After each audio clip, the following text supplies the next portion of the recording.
as we, uh, you take this all together, it's like, wow, this is a heck of a tightening.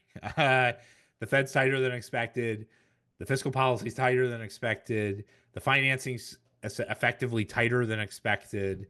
Um, the tariff policy, which many people had talked about maybe just being bluff, is in many ways larger than expected and larger than what was discussed on the campaign trail.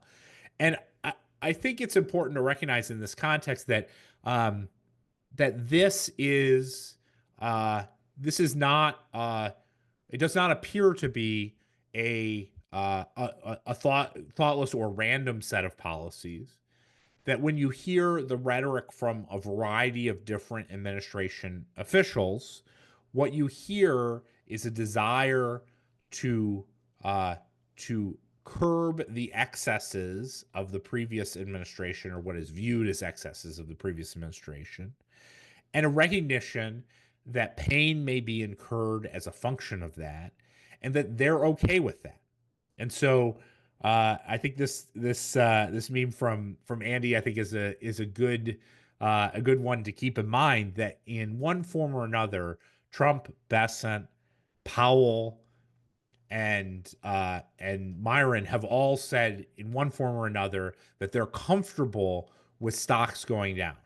Now that's and even today, Bessent came out and said he's not really focused on what's going on with Wall Street and the market action that is being seen.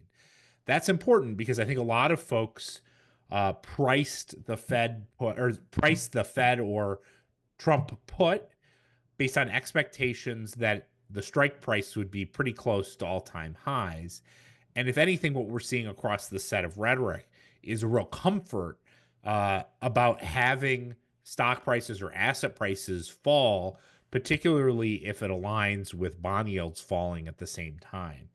The idea being, that there is a lot of comfort with curbing what are viewed as those excesses of the previous administration. And so in many ways we talk about take people seriously rather than literally. I think this is a good example where what is serious, what is most likely true, is a comfort with accepting financial market weakness and growth weakness in order to achieve those policy goals. Um, but the exact path is still unclear about exactly how it'll work, and so that's why we have to be consistently re-updating and looking at that policy mix to say what are the incremental policies that are happening and what is likely to be the macroeconomic consequences of it. Look, it's going to be very hard to lead on these policy announcements. I think anyone who thinks that they can get inside the head of um, of these policymakers and predict exactly how they're going to pursue policies ahead, that's a very challenging thing. That said, I think what you can do in this environment is understand the policies well, understand the macroeconomic consequences, understand, let's say, the consistency of policies and the direction of them, the directional consistency of those policies, and then make inferences about whether or not that's priced into the asset markets.